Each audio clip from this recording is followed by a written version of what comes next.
How's everyone doing? Hope you're all having a fantastic day, and welcome back to another Microsoft Flight Simulator weekly third-party development update video. If you're new to this series, what we do, or I do, is every single week I update you on everything news related to Microsoft Flight Simulator when it comes to third-party development, what aircrafts have been released, what aircrafts have been announced, what airports have been released, and some other stuff like that. So if you're new, make sure to like and subscribe if you do enjoy the video, and again, thank you very much for all the support on the latest videos, as we have now reached over 1,000 subscribers, which is insane as I've only uploaded around 13 videos.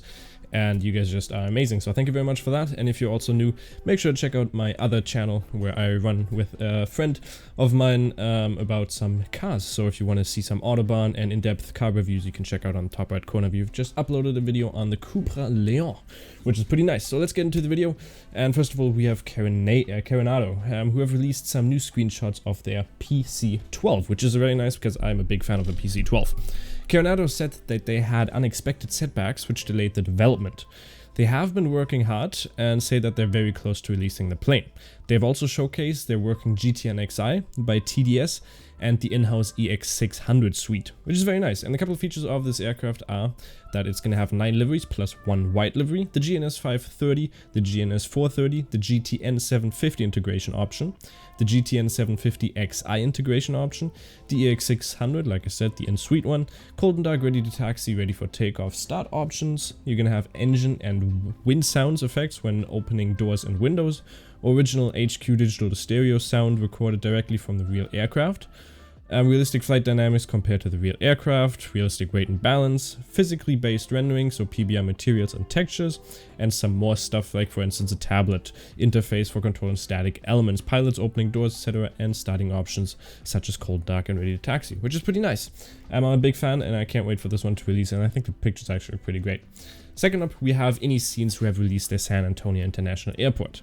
Opening in 1942 under the name Almo Field, it was initially used by the United States Army Air Forces as a training base. Today, San Antonio International Airport features 53 non-stop flights across the continental US and Mexico. San Antonio showcases the team's talent with unparalleled attention to detail thanks to a cooperation with the city of San Antonio and airport operations, who provided invaluable insights and data to create the most realistic rendition of the San Antonio currently available. Some features are that you have true-to-life airport landside recreation with custom ground decals.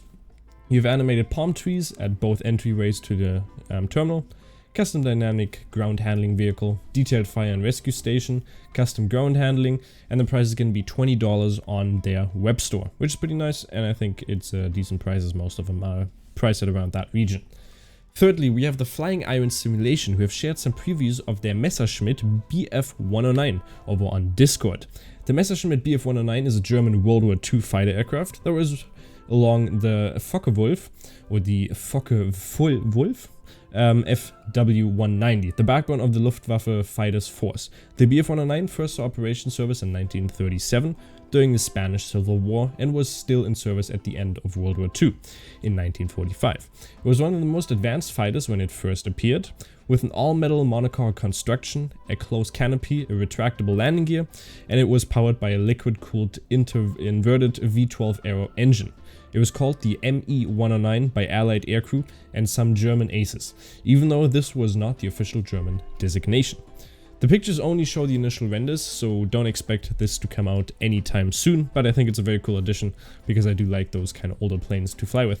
And I've played War Thunder for like 7 years, so Bf-109 obviously one of the most famous planes when it comes to Germany. TMDG has released the 737-600. That was obviously some big news this week, as it's priced at an insanely reasonable price in my opinion. The Boeing 737-600 is the shortened version with the length of the Boeing 737-200 or -500. /500. Actually no, a dash. But the modern technology of the next generation models. Development of the 737-600 began on March 16th, 1996, and the first flight took place in January 22nd of 1998. The first delivery followed in September of the same year to the main customer for the variant, SAS. It has also been confirmed that, as with the 737-700, the 600 will also remain in active development, meaning new features such as PMDG's new Universal Flight Tablet will be added as a free update in the future. This update will bring Navigraph and SimBrief integration, which greatly enhances the pre-flight and en route planning. which I'm a big fan of. I've always loved the EFB, just like the A32X has. I think it's absolutely stunning to have that because it makes it so much easier. You don't have to have a second display, so you can look at all your charts or just plan some stuff, which is pretty nice. And this incredible add-on is available for just $34.99, which is a steal in my opinion, as the 600 version is one of my favorite planes out there. It's a joy to fly and just looks so small and cute. I've never called a plane cute, but I think this one just is.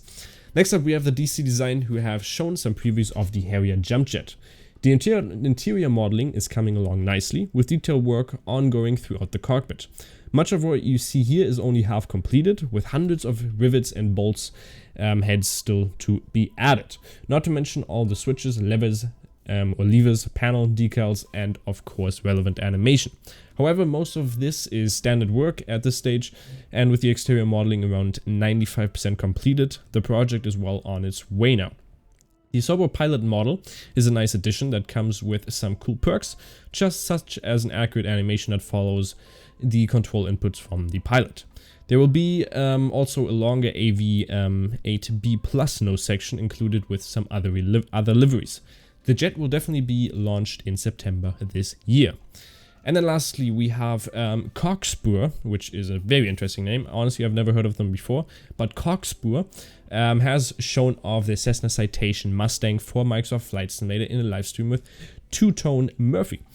The Cessna Citation Mustang is a very light jet that was built by Cessna and launched at 2002 NBAA convention. The Model 510 first flew on April 23rd of 2005 and it received its FAA type certification on September 8th, 2006 and was first delivered on November 22nd. Production ended in 2017 after 479 aircrafts were built, which with a cruising speed of 340 knots, this business jet will get you from A to B in no time. The external model looks fantastic in my opinion, with it basically being completed. With the help of actual real-world pilots of the Citation, the developers were, or still are, able to make the aircraft act and handle just like it would in real life. The avionics will be powered by the G1000 from the working title team and also feature a custom sound set. You will also be able to use a custom EFB. The plane is is aimed to be released in October and will be available for Xbox and PC for just €24.99, which I think is another great steal because the Cessna Citation Mustang is a pretty cool aircraft in my opinion, and it looks pretty nice as well.